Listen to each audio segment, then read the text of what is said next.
Welcome everybody, thank you for tuning in once again as we continue to work our way through the Enduro category of e-bikes in our 2022 Emtb Shootout. Today we are here with Nick Hall and we're going to be reviewing the Norco Range VLT C1.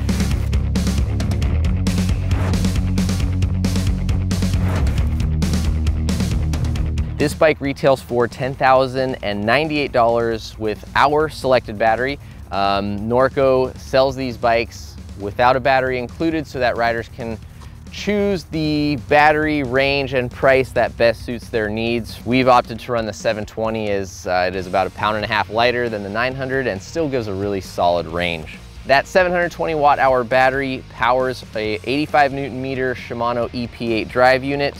This is a 170 mil front and rear equipped bike with Fox 38 factory suspension. Definitely highlights, I would say, this rear suspension tune is dialed and works incredibly well. We've got a Shimano XT XTR 12-speed drivetrain, Shimano XT brakes with 203 rotors front and rear. We also have a DT Swiss 1700 wheel set.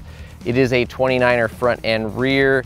This is a size large. It has a 475 reach with a 641 millimeter stack height, 462 millimeter chain stays, a 1301 millimeter wheelbase with a 19 mil bottom bracket drop. The head tube angle is 63 degrees and a steep 76.9 degree seat tube angle. It is worth noting that all Norcos have size specific geometry, part of their ride aligned and size specific geo concept to help give riders of different heights and weights the best riding position and suspension tunes they can. Nick, lead it off. You spent a lot of time on this bike before the shootout. Yeah. And where do you think it excels on the downhills? Man, on the downhills, this is I wanted, like, everything that comes to mind is plow, right? Like, the suspension is soft off the top and soft through the stroke, but still supportive at the bottom. It really handles anything you want to throw at it. I rode this from bike parks to backcountry epics because it has the big battery capability on it, and it handles every trail with ease. That doesn't mean it handles every trail with sprightly jumpiness. It definitely, you set a line and you're pretty committed to that line. Luckily, the bike can handle it. There's no popping around really on this bike. It is heavy at 60 pounds plus. I mean, mostly plus or plus depending on your battery selection. It will jump fine if you are coming out of a corner and there's a downed log or something that you want to pre-jump.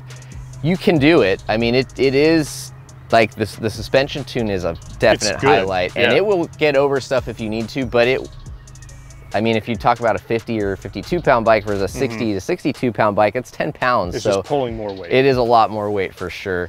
I would definitely say that this bike excels at going down very rough, very fast, steep, chunky, gnarly terrain. If you're someone who's looking to either just get out into backcountry and you want a nice, pillowy, soft feeling bike, and then you want that safety and security of having all that travel, or you're just self-shuttling yourself on gnarly downhill trails, this thing is really awesome. We had to like go searching for terrain that this would upset this bike. Definitely. You know what else we had to go searching for? What's that? Bolts as they fell out. Well, that's a big reason that we're talking about this bike. Okay, so we've had 3 Norcos, the Fluid, the Sight, and the Range over the last year. Guys, if you have one of these bikes, check your bolts, check your motor mounts, check your linkage. In fact, actually don't just check them, pull them out, clean the threads, relock tight, re-grease, whatever you need to do. We have just had a lot of stuff come loose or snap on us aboard these bikes, and I mean, I feel like it's not just been one bolt or one bike. It's every bike. It's every bike and many bolts. So I feel like it's something we had to address in this review, if for no other reason than to save one of you guys from the problems we've had way out in the middle of nowhere as you're trying to find stuff. So yeah, check bolts, make sure everything's clean, greased, Loctited, whatever you gotta do it all and do it regularly. Climbing, I think, is also a really, I mean, it's not a climbing bike when you look at it, but wow, does it climb really well. The amount of traction you can get out of this rear end with this very steep seat angle, this ergon seat they spec'd with this kick up is really comfortable to climb on because it kind of locks you in. It is comfortable. And I was impressed because I was like, man, that thing looks horrible. You get on it and you're like, it's great. Yeah, you just leave it open. It has plenty of power, 85 Newton meters, and it just climbs great. Like, yeah. For a giant bike, you don't think it's gonna do this. We did quite a bit, and not just like fire road climbing at like trail centers or bike parks to get back up. Like, we did a lot of single track climbing. I will say, you know, with the 63-degree head tube angle, you know, the real tight switchbacks, obviously Norcos are typically quite long. 462 chainstay length is, you know, it's definitely not short.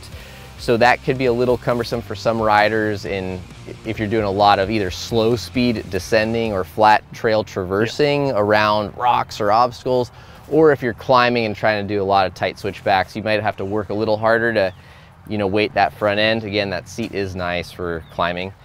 I think a lot of our riders were really impressed, especially when we got to, you know, places like Windrock, you know, really rough, chunky, chundery parts of trail. This thing just did really well overall. Like, I think a lot of guys liked this bike. I think it's got a very intended user though. Yeah. Yeah, despite its pretty hefty weight, like maybe up to 10 pounds more than some of the bikes we have on test, you know, this thing, it uses it to the advantage. It puts a lot of that weight low. It has that very low set battery, and it just gains speed. You put it online, it gains speed through things, it holds speed. It really is a pretty good bike for the weight. You do feel the weight when you're moving it around, but it's got a nice set of brakes with big rotors. It's got really dialed suspension platform, and you know, it's long, it's low, it's stable. It's got a lot of the things that check the marks for somebody who really wants a solid downhill bike. Who's the ideal user? Man, I think it's somebody that's pedaling up to their level, like local shuttle zone, that really wants a capable downhill machine that can have a big battery if they want to go for all-day epics, or they're like, oh, I'm only going out for 3 laps, I'll throw the 500 in there. That's a big positive of this bike. Okay. So I agree with you for sure. It's definitely got intended users, whether that's someone who wants the comfort, the safety. Sure. For, you know, just maybe getting out on trails and feeling a little more stable and planted, or it is a discerning shredder who's like, I know what this bike is and I want to do it, and it'll do that.